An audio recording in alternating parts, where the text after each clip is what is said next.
안녕하세요. 네, 그리스도 중심 성경 읽기에 오신 여러분들 환영하고 축복합니다. 이제 신명기 중간 부분을 또 저희들이 지나가고 있습니다. 네. 예, 이번 주에 저희들이 읽으셔야 되는 말씀이 신명기 19장부터 24장까지의 말씀 결코 많지 않습니다. 하루에 한 장씩만 읽으셔도. 그렇죠. 예, 네. 뭐 5분?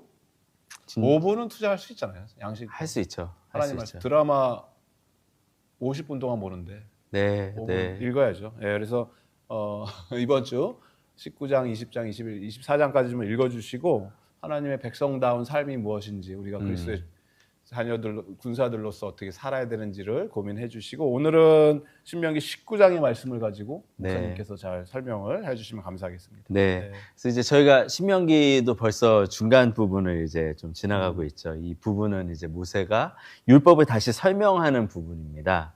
이전에 시내산에서 주었던 율법에서 더해진 것이 조금은 있지만 이전의 내용과 이제 비슷한 부분이 많죠. 그래서 저희가 이번 주에 읽는 내용은 이스라엘 백성들이 하나님의 시민으로 살아가는 법규에 대한 것입니다. 그래서 결혼, 가정, 공동체, 또 사업 이런 것들을 이루는데 필요한 율법에 대한 설명이 나오고요. 또 사회 정의에 대한 법규도 나옵니다. 약자들을 어떻게 대해야 하는지에 대한 말씀도 이제 포함이 되어 있는데요. 근데 이제 저희가 이 율법을 읽다 보면 약간 오해가 생길 수가 있어요. 왜냐하면 하나님이 약간 잔인하게 보일 수도 있거든요. 그런 내용들이 많죠. 네네. 그래서 고대 시대 이 율법이 주어졌던 이스라엘 백성들이 살아가던 그 시대가 어땠는지를 좀 이해해야 될 필요가 있어요. 예를 들면 신명기 19장 21절을 보면 악한 동기를 가지고 누군가에게 피해를 입힌 사람이 있으면 목숨에는 목숨으로, 눈에는 눈, 손에는 손, 발에는 발로 갚으라 이런 얘기가 있어요. 그러면 이거 우리가 아는 이에는 이, 눈에는 눈. 그렇죠. 가만두지 마라. 그렇죠. 복수혈전. 네, 네. 그런데 이걸 읽다 보면 이제 이거 하나님이 이걸 이스라엘 백성한테 주셨어. 하나님의 은혜와 긍휼과 이런 용서들은 어디 있는 거야? 하나님의 정의는 어디에 있는 것인가? 근데 그 당시에는 이런 일들이 일어나면 누구한테 피해가 가해지고 이렇게 뭐 눈을 다치거나 하면은 그 당시에는 무조건 받은 것보다 더 갚아줘야 됩니다. 그게 이제 2배로 갚는다. 네, 이빨 하나 나가면은 네, 강냉이를 다 털어버리겠다. 그렇죠. 그렇게 네. 그냥 배 이상으로 해야 되는 게 일반적인 사회의 그런 가치관이었다라는. 그렇죠, 그렇죠. 네, 그래서 그러니까 하나님은 지금 이스라엘 백성들을 이런 율법들을 주시면서 어떤 방향으로 이끌고 계시냐면 정의로운 곳으로 인도하시는 거예요. 더 넘어가지 않을 수 있도록 퍼니시먼트가. 선을 넘지 말아라. 네, 그렇죠. 그 과하게 이상으로 하지 말아라. 그렇죠. 네. 그 대가를 치러야 되는 것까지만 딱 치르게 하는 그 정의, 그 나침판이, 그 저울이 있으면 저울에 이거를 넘지 말라는 거죠. 네. 그래서 이거는 오히려 하나님이 이스라엘 백성들을 정의로운 방향으로 인도하시는. 하나님의 성품을 담는. 그렇죠. 하나님의 자녀로서 세상은 이렇게 하지만 너희들은 이렇게 해야 된다. 그렇죠. 이게 이퀄이다. 네. 그리고 그 당시에는 그거를 하는 것 자체가 긍휼이거든요. 그렇게 해준 게 다른 사람들이 볼 때는 와 어떻게 저렇게까지밖에 안 하냐. 네. make sense. 네, 그렇죠. 그렇게 한다라는. 네, 그렇다라는 것이죠. 그래서 이제 그러고 나서 이제 19장이요. 신명기 19장은 저희가 이제 핵심으로 보는 장은 도피성에 대한 얘기입니다. 그러니까 저희가 얘기했잖아요. 목숨에는 목숨이다. 근데 사고가 있다라는 거죠. 그러니까 의도치 않은 이런 사고로 목숨을 잃을 때도 있잖아요. 일부러 살인을 한 게 아니고 불의의 사고로 생명이 없어졌을 때는 일반적으로 하면은 그거를 또 그만큼 되갚음을 받아야 되는데 그렇죠. 그렇게 하지 않도록 이걸 만들어 주신 거죠. 그렇죠. 도피성을 만들어 주신 거죠. 그래서 예를 들어서 그 19장에도 예가 나오는데 도끼로 나무를 찍다가 도끼가 자루에서 빠져나가서 그 날 때문에 사람이 이제 목숨을 잃었다. 그러면은 하나님이 주신 율법은 목숨에는 목숨이잖아요. 그게 아무리 실수였다 하더라도. 그렇죠. 근데 그 생명을 귀히 여기시기에 하나님이 피할 장소를 주신 것이죠. 그게 이제 도피성이라는 것입니다. 얘가 굉장히 현실적인 이때 당시에는 뭐 흔히 일어날 수 있는 사건들 아니겠어요? 그렇겠죠. 네, 네. 저희가 지금은 도끼를 도끼가 사용하지 날이 않지만. 날라갔다. 네. 그러면 이렇게 된다. 네. 그런 네. 이게 그러니까 저희도 왜 구체적인, 축구 차다가 가끔씩 신발 날아갈 때 있잖아요. 네. 그런 거랑 이제 좀 비슷한 신발 거죠. 맞고 정신을 네. 잃고 했을 때 네. 싸움하지 말아라. 그런 거죠. 네. 그러면 이제 중요한 거는 이 도피성은 우리하고 이제 어떤 관련이 있는가. 저희 중에 사실 불의의 사고를 겪으시거나 그런 인생의 실수를 하신 분들도 가끔은 있지만 저희 중에 이렇게 사람을 죽이는 실수를 경험한 사람들은 많지는 않을 것 같아요. 네, 네, 네. 그런 의미에서 봤을 때 아, 도피성은 나하고는 상관이 없는 것 같다 이렇게 생각할 수 있지만 그렇지는 않습니다. 왜냐하면 저희가 매일 짓는 죄들은 저희 생각보다 훨씬 넓게 퍼져가고 더 큰 영향력을 가지고 있습니다. 네. 네, 예를 들면 이런 거예요.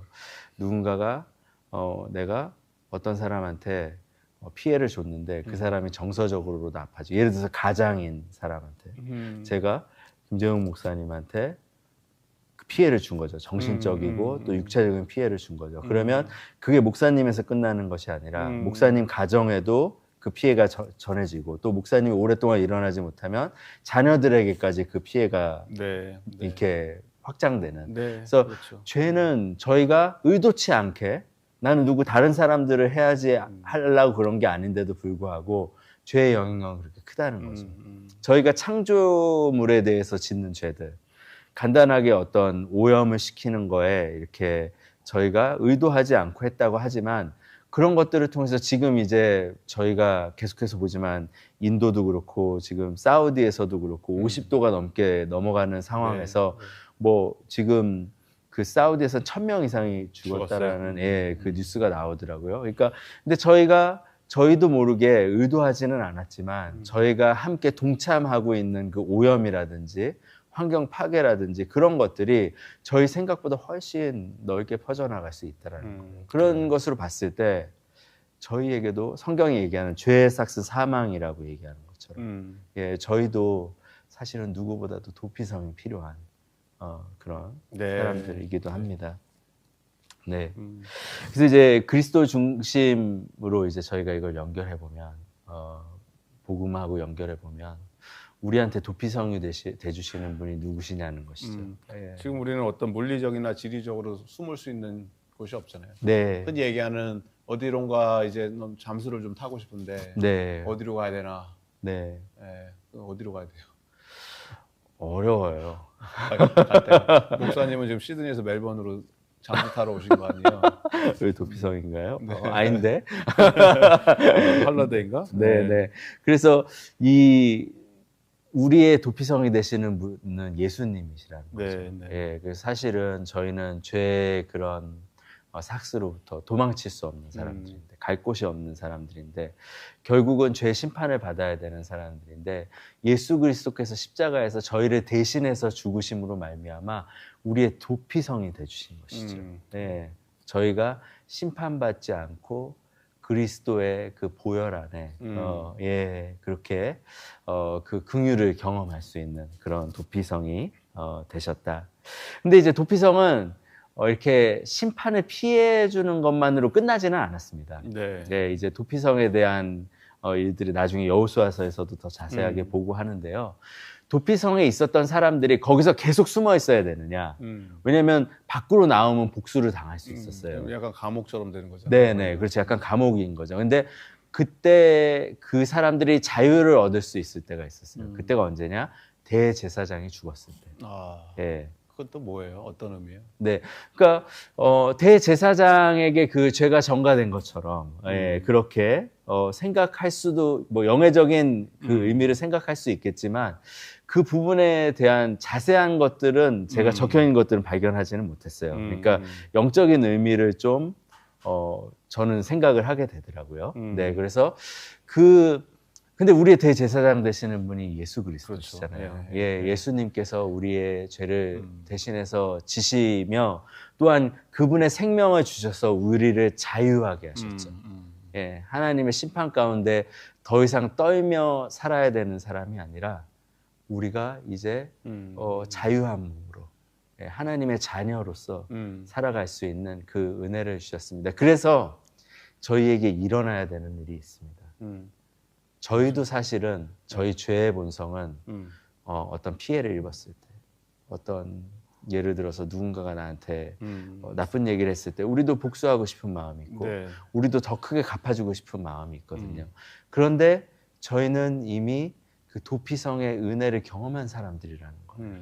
그러기에 이스라엘 백성들에게 더 크게 복수하지 말라고 그랬던 것을 넘어서 예수님이 원수를 위해서 우리의 생명을 줄 수 있도록 그렇게 인도하신 것처럼 원수를 사랑하라 네. 라고 말씀하신 것처럼 네. 예, 오리를 가자는 사람한테 십리를 가라 라고 얘기하신 것처럼 그렇게 우리는 그 사람들을 용서할 뿐만 아니라 그 사람들에게 은혜를 베풀 수 있는 그런 은혜와 긍휼을 이미 경험했다라는 것을 생각할 수 있게 됩니다. 그렇구나. 네. 정말 깊은 뜻이 있네요. 도피성 자체에 사실 뭐 이 시대에 어떻게 적용할 수 있는 부분이 없잖아요. 어디 우리가 뭐 잘못했다고 숨을 수 있는 것도 아니고 네. 도망칠 수 있는 것도 아니고 네. 그럼에도 불구하고 예수 그리스도와 연결을 시키심으로 네. 우리에게 피할 피난처가 있고 또 피할 뿐만이 아니라 그 안에서 회복이 되고 또 새로운 생명으로 살아갈 수 있는 기회를 주신다는 네. 것을 깨닫게 해주니 감사하네요. 네, 감사합니다. 목사님 기도해 주시겠어요? 기도할까요? 네. 하나님 아버지, 우리의 피난처가 되시고 우리의 죄를 용서해 주실 뿐만이 아니라 또 새 생명을 더하여 주셔서 또 새로운 삶을 살게 해주신 예수 그리스도의 이름을 높여 찬양합니다. 우리의 도피성이시고 대제사장이신 예수님께서 우리의 죄를 도말하여 주셨을 뿐만이 아니라 언제든지 주님 안에 숨어 있는 자들, 주님께 피하는 자들, 주님께 달려가는 자들은 하나님께서 그들에게 영적인 자유를 허락하여 주시고 새롭게 해주시고 새 힘을 부어주심에 감사를 드립니다. 하나님, 우리가 이 세상에 살면서 잘못을 하고 죄를 짓고 뭔가 용서를 구해야 되고 화해할 일이 있으면 먼저 그 당사자들에게 우리의 죄를 자백을 하고 고백을 하고 또 회복을 이룰 뿐만이 아니라 무엇보다 더 본질적인 더 실제적인 죄의 사함과 용서를 허락해 주시는 그 아버지께, 하나님 아버지께, 예수님께 우리가 달려감으로 구원을 얻고 회복을 누리게 되는 그 기적과 같은 은혜를 맛보는 우리 모두가 될 수 있도록 주님 함께하여 주시옵소서. 감사드리며 예수님의 이름으로 기도드립니다. 아멘. 아멘.